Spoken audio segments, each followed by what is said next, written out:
Morning.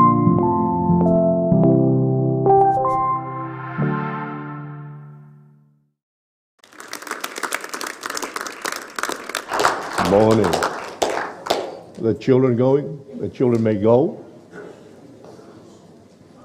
Hallelujah.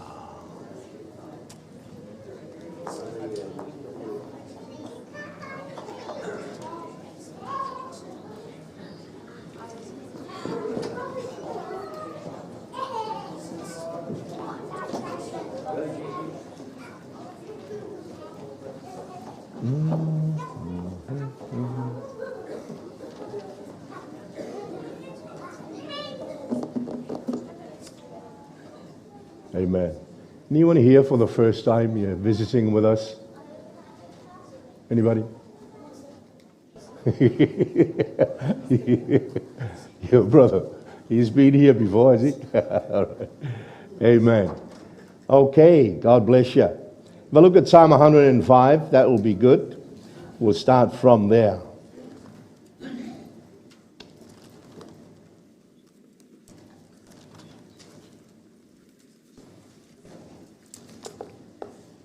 I'm reading from verse 16. We've been talking about Joseph. Moreover, he called, that is, God called for a famine in the land. He destroyed all the provision of bread. He sent a man before them, Joseph, who was sold as a slave. They hurt his feet with fetters. He was laid in irons until the time that his word came to pass. The word of the Lord tested him, and the king sent and released him. The ruler of the people let him go free. He made him lord of his house and ruler of all his possessions, to bind his princes at his pleasure and teach his elders wisdom. Father, we thank you for your word. We pray the blessing, Lord God, of your word, your blessing upon it, Lord God, and we pray as we share it, that you'll quicken our hearts, you'll open our minds, Lord God, and you'll minister to us. Father, we pray. We give you honor and glory and praise in Jesus' name. Amen. Amen. We've been talking about Joseph and his journey from where he was, from his father's house, to Pharaoh's house, and the suffering that he had to go through. And we've been talking about that. We also talk about the pattern of how we live. The characters in the Bible are often patterns for us, so that we may learn to live a life that is triumphant, live a life that is ongoing and faithful in the things of God. The ultimate pattern that we copy, that we follow, is Jesus Christ. But Paul said to the church, follow me, follow Paul, as he follows Jesus. So even today, there are people whose lifestyle we ought to copy. Not because they are Savior, but because their lifestyle is a pattern that we can follow so that we may be blessed. And the Bible tells us to do that in the Old and the New Testament. There are people that are examples to us. Our fathers and our mothers, when they follow the Lord, they are examples. And the Bible tells us that the example of the people in the Old Testament are written down. Some examples are great. Some examples ought to be detoured from. Hallelujah. Amen. Now, as Pentecostals, we are very prone to, because our faith is an experiential faith. We want to experience the miraculous, and therefore we live with that intention in mind. We want to experience things in God, and when God seems to be late, we get annoyed. And many times we question, is there something wrong? Now, there's nothing wrong. A lot of times there's nothing wrong. A lot of times God is just moving by his own timetable. Are you okay? Yeah. Say hello. Well, that's good. Did I see Maxine coming to the service? What are you doing here? We miss you. When are we going to dedicate baby? Soon. All right. Okay.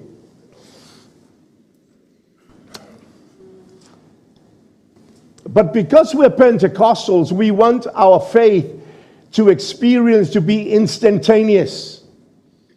We want the miracles to happen immediately in our lives. And when miracles are not forthcoming, many times we get disillusioned. Sometimes we get angry. Sometimes we get annoyed. And sometimes we change churches. And then when you get to another church, you find out that, things are beautiful because you're in the honeymoon phase. And sooner or later, you find out that the honeymoon is over and is almost as boring as the last one. So you change churches again. And by the time you change church the 10th time, you realize that this is not working. And the problem is lack of knowledge destroys us. Now, there are miracles that happen instantaneously. And I've seen a lot of those miracles. But there are miracles that take time. Sometimes the miracle is in the hand of the surgeon.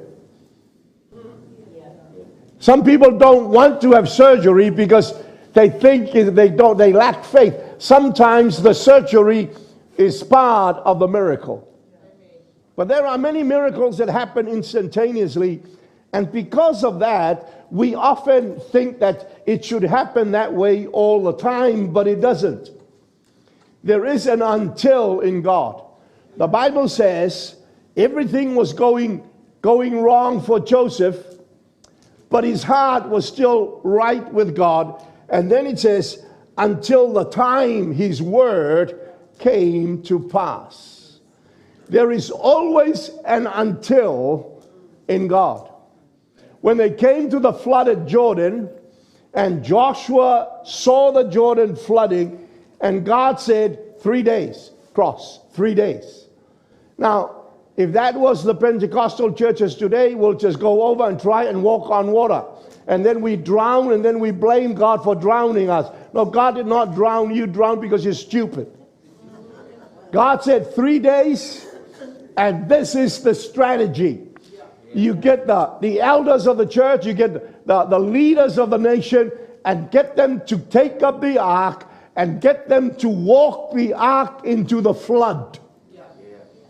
And when they walk into the flood parted from where they were, way back to Adam, the name of the city. And the whole place, the miracle was amazing. Hallelujah. But it took 3 days of waiting and a strategy of Levites carrying the ark into the flood. When they came to the Red Sea, Moses held out the rod and divided the sea, and the division was very small, probably from this pulpit to that box. But they walked through it with their animals and everything. But when they came to the Jordan, most of the Pentecostal church will be looking for the rod because it worked before. And when the rod comes and they try it in the name of Jesus and the flood did not part, they don't know what happened. You need to understand that in every endeavor that we go through with God, God will always change the strategy. It's a way that God uses to keep his sovereignty. You can't manipulate God. And I get sick and tired of people that are so enthusiastic, God, and then it doesn't happen. And then they, what's wrong with the church? We had a young man here one time, and he just came back from the mission field, and he's seen the miraculous in the mission field, and he came back to New Zealand, and he was so angry with the church. He said there should be miracles in the church, because he's just seen miracles in the mission field. So he came to our church here. He was visiting, and I said, young man, the church is still the church, whether miracles are happening or not. But if you're not careful, you're going to backslide and curse the church because you're angry at the church. Because on the mission field you saw miracles, but you don't see the miracles in the church. I said, you saw miracles in the mission field because that's a mission field. Besides, the mission field was not the church. God demonstrated his power, not in the church, but here is the church, and you get angry that the church should perform miracles. Everyone in the church is a miracle. What do you want to perform? It's lack of knowledge. Hallelujah. So, let me share with you some of the instantaneous miracles I'd seen. And because many times we look at that and we think it should happen like that all the time. We were ministering in Onehunga some years back. It's a healing line of about 20, 25 people, you know. People were being prayed for, but I said, I'm going to pray for the sick. The others can go there, and we normally do that. I said, if you're sick of a particular sickness, you go, my wife will pray for you. And if you're sick in a particular sickness, I'll pray for you. Now, I can't explain that today. I'll explain that another time, okay? And so I had a healing line, prayed for every single one of them, and every single one but 3 could heal immediately. And the place went wild. It's amazing. I went to the Solomon Islands in the village called Kakara. And the Solomon Islands they're very poor, so they can't afford the doctor, and they can't afford medicine. So they have to believe God for the miraculous. Excuse me. I realize I'm coughing into the ring, all right? But it's okay. So I was praying. I had a pastor whose name was Micah Theodore. Now, in the Solomon Islands, you find out that just about 100% of people in the Solomon Islands have European names. I had a young boy sing for me at the Antioch Church in the Solomon Islands. Guess what his name was? Fitzgerald. Wow. I said, where did you get Fitzgerald from? I mean everybody's got a European name. So Micah Theodore was my interpreter. And, they were sick. And they were just sick. And you pray for them, and sometimes you haven't even finished the prayer, and they are healed. It's just like you sneeze, and they heal. Because of the presence of God and the anointing of God, here in New Zealand, you pray for ages, you almost spit in somebody's face or smack their face. Hello? But Jesus, and heal. And I had to tell Micah, can you test them again? And Micah would say, Pastor, pray for the next one. This one is healed. I said, are you sure? You don't have to question because, you feel like you have to do something with the healing. No, you don't. You don't heal anybody. And sometimes your prayer has no faith in it, but God still heals. Yeah. Hallelujah. And so we prayed, and it was amazing. Just one miracle after another. But then there are miracles that take a long time. For example,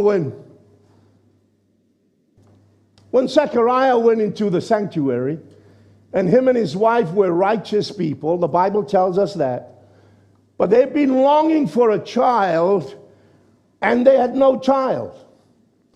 And God has been silent for 400 years. God never spoke to nobody for 400 years. And when Zechariah went into the temple, God decided to turn up, and God said, your prayer is heard. What prayer? The pregnancy prayer. Well, I'm adding now, but that's the prayer, all right?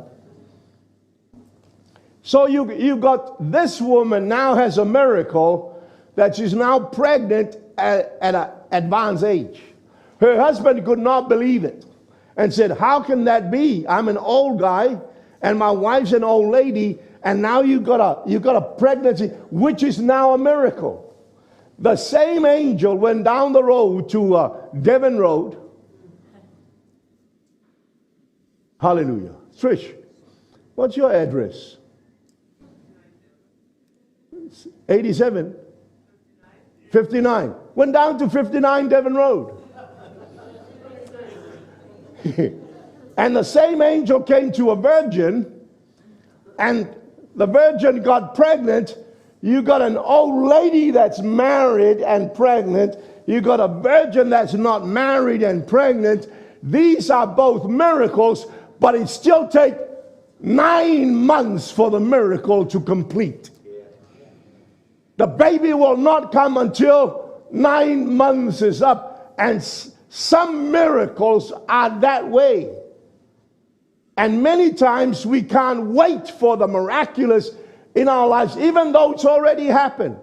The reason Elizabeth went and hid herself is because she's now old, and if you're old and have a pregnancy, what would you do? You'll go hide too. Well, you would. It's natural, eh? If Lynn Smith was pregnant, she'd go hide herself too. She won't come to church because you think, well, what's happened? But here is a miracle that is already a miracle, but it takes 9 months for the miracle to culminate. And many times we want the miracle to shorten. You can't shorten 9 months. Are you all right? So when Joshua got the people to walk into the flood and the river parted, the people walk across. The Bible says they kept on walking across and the river kept on being dry until everybody went through. And some miracles are that way, more so than instantaneous. But some people come to God and they know that God can do anything. So like the young man that had an argument with my grandson, I was on the way to Whirianga to speak at a hui. My grandson rang and said, Papa, are you free to talk? I said, I'll wait until we stop, then I'll ring. So I rang him up and he said, I've been having an argument with a work colleague, and he said to me, if God's so powerful and God can do anything, how come God can't stop natural disasters? I said to my grandson, why would God have to stop natural disasters just to prove that he's God? You got a day that is given every day, and nobody can make a day but God. Punch your friend's face, and when he falls to the ground, ask him this: how come God did not stop me from punch you? Now you may laugh at that, but the Bible says, don't answer a fool according to his folly. You can't calculate an answer that is wise to give to a fool. A fool does not know a wise answer. You can't throw pearls before swine. If you get a stupid answer, you get a stupid question, give them a stupid answer.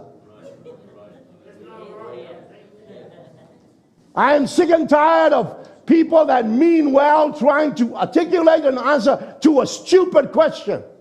Don't. If he asks a stupid question, give them a stupid answer.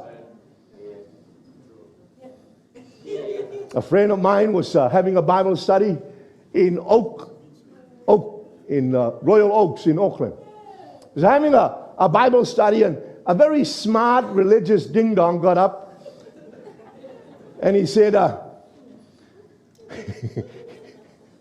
where was God when the serpent was tempting Eve?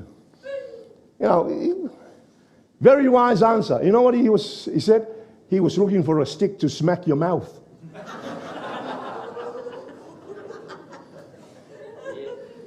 Very wise answer, because you don't articulate a wise answer to a fool. A fool is a fool. And a fool says in his heart, there is no God. Now that fool may have a PhD. There are many fools with PhDs. I talk to them quite often. I shared with the church, I'll share it with you again, they asked us to come and speak at Victoria University. They had a wānanga of all the universities in New Zealand, and they brought all representatives from all the universities. They had Waikato, they had Auckland, they had Canterbury, Island University, they had Otago, they had everybody, and they all had representation here. And when you speak to the Academia of New Zealand, you want to pray. So I prayed and fasted and asked God to give us a word. And I said to the guy that invited us, why invite us? You got thousands of preachers in Wellington. He said, well, we prayed, and God said to get you. I said, oh. So we went. And I got up, and there were even representation from Knox College, which is the University of the Presbyterian Church. So the Knox students, there was about 8 of them, got up and played a song in the guitar before I got up to speak. And part of their wānanga was they had all sports, debates, and everything between one university and the other. And the last thing they had to do was a karakia. They had to have a lotu, a karakia, a time of worship, just to finish the thing. And after that, they had kegs of beer and everything that was all ready to be drunk. And then I got up and speak. It was packed. And God gave me that, the fool said in his heart, there's no God. And I said, if you're here today and you have a PhD but don't believe in God, you're an absolute idiot. You're a fool. And you may say, hey, I've got a PhD. You are a fool with a PhD. And your penalty is you congregate with other fools that have the same degree. The Bible is very clear. Psalm 14, the fool says in his heart, there is no God. So that's the avenue I took, and I spoke for about 18 minutes, and I gave an altar call. Nobody came. And then we left, and when we got in the car, we drove back home, and my wife said, where did you get that message from? I said, from God. He said, man, that was powerful. If I wasn't saved, I'd get up and get saved. I wonder those people did not even hear what he said. I said, I think they heard what I said, but they're too proud to get up. So we did that in October. Now I'm telling you what I already told you.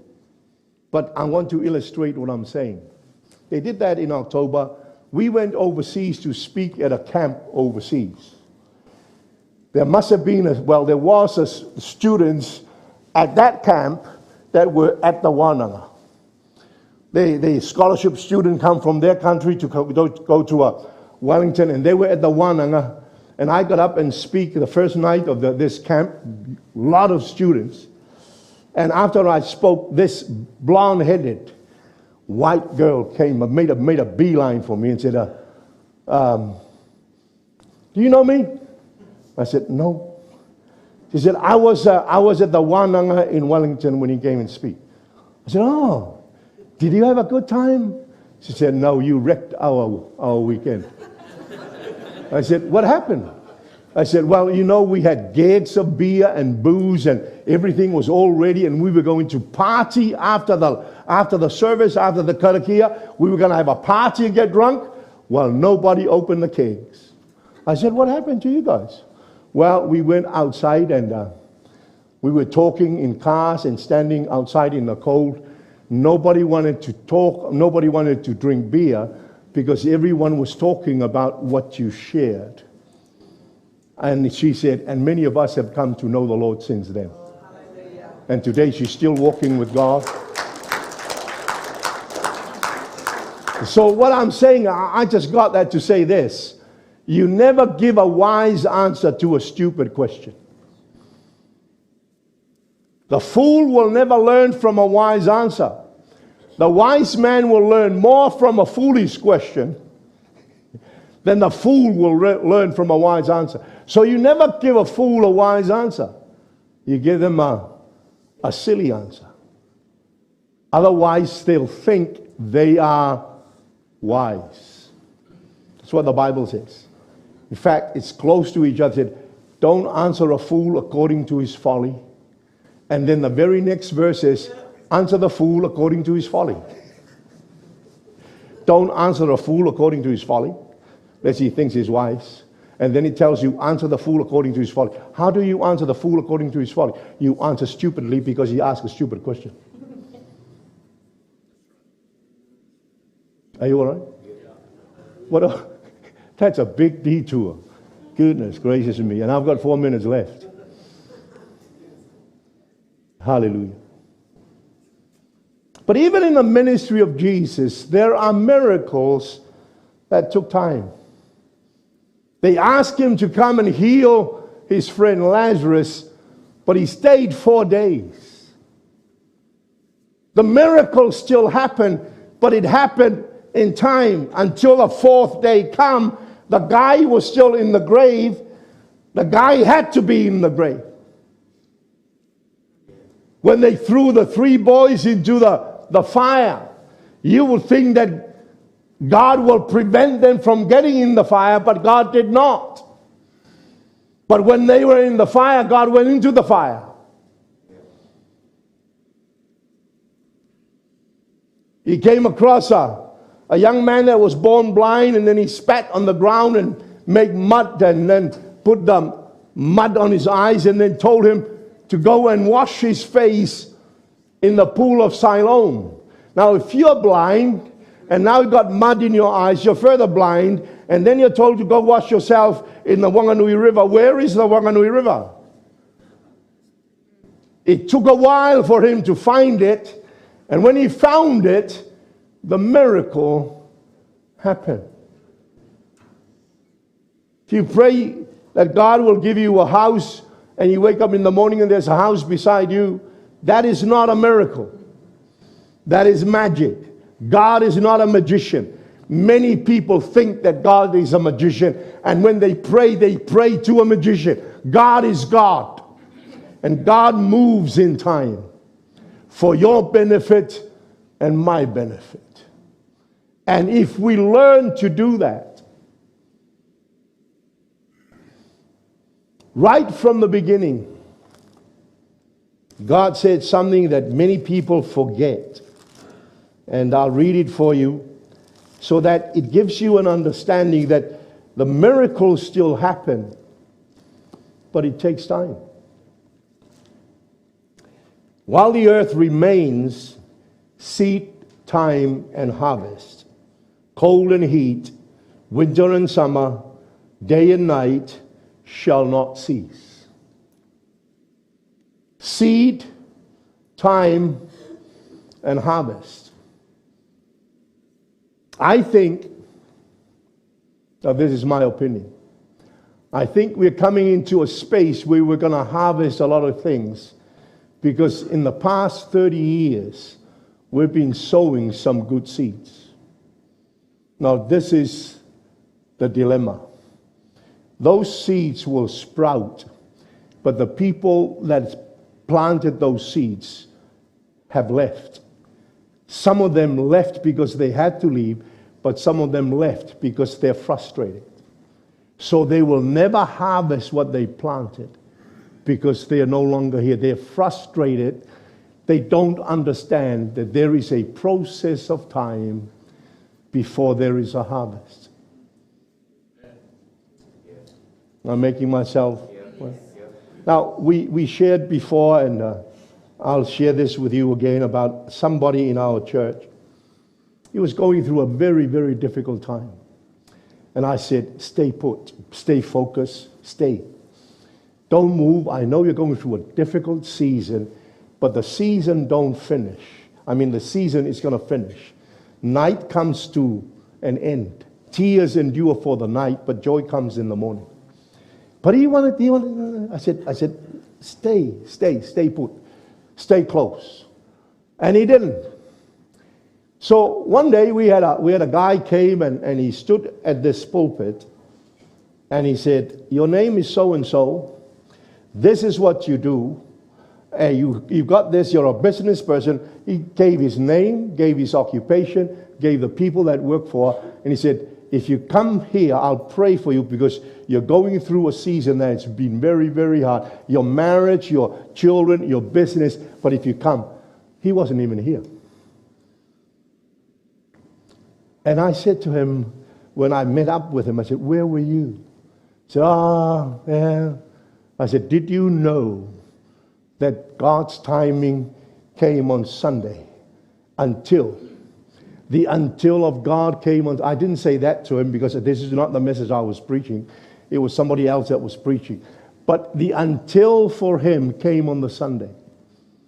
And the guy virtually read his mail, his name, what he's doing, his family, his workers, his business, and he was not even here. Now, did God know he wasn't here? God knew he wasn't here, but God also wanted him to be here. But the problem is, he could not wait until. Are you all right? I've gone over 4 minutes. But can I have another 4 minutes? Hallelujah.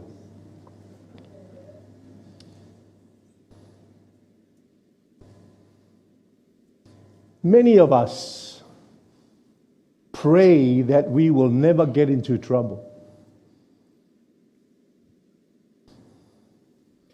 How many pray that?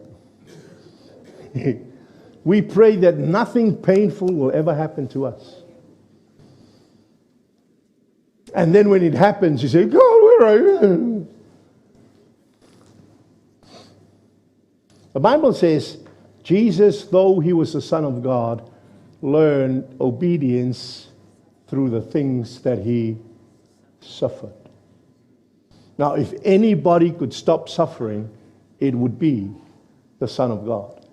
But in his own humanity, he had to learn, just like you and I. The Bible tells us Jesus grew. How can Jesus grow? He made you. He made the universe. How can God grow? But in his humanity, he had to have time, lived in time, restricted to time, and had to wait. Hallelujah. And in due time he was born, in due time he died and rose again in due time. Many of our miracles have a time factor attached to it. Don't shorten the time. Trust God in the time. And when God don't turn up the day that you think he should turn up, think about Lazarus. Think about the things that could have happened and trust God. The Bible tells us this, and then I'm going to close. When patience does its perfect work. So miracle begins time until, and between the until and the initiation of the miracle, there is a thing called patience. And the Bible tells us when patience does its perfect work, you will be perfect and entire, wanting nothing. So many times we have to endure hardship as a good soldier. When we plant seeds, wait for them to shoot and bear fruit. Don't run away. We're going to reap some great things. But as I said, some of the people that planted great seeds can't wait any longer and have gone. You and I are going to harvest some of those seeds because the planters that planted them could not wait. You planted some good seeds. Make sure you wait for your harvest. If what I'm saying is talking to you, I want you to stand to your feet because I want to pray for us.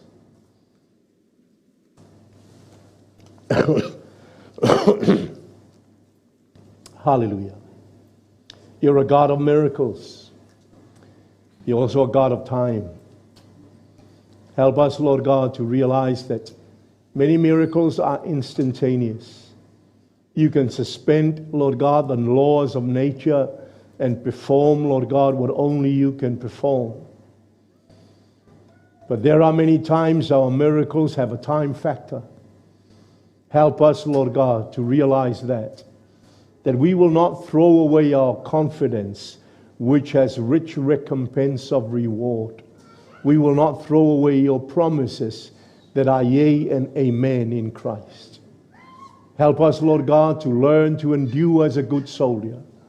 As a farmer plants, waits for the seasons, Lord God, to come through to have a harvest. But Father, I pray for the ones standing, that, Lord, that you will bless them and touch their lives. Minister to them, Lord God, and stay strong, having done all to stand, that they will stand until the time is come. Lord, we bless you today. You're a good God. And everyone say, Amen. Amen. God bless you. Have a cup of tea. Don't forget our AGM tonight is at 6 o'clock.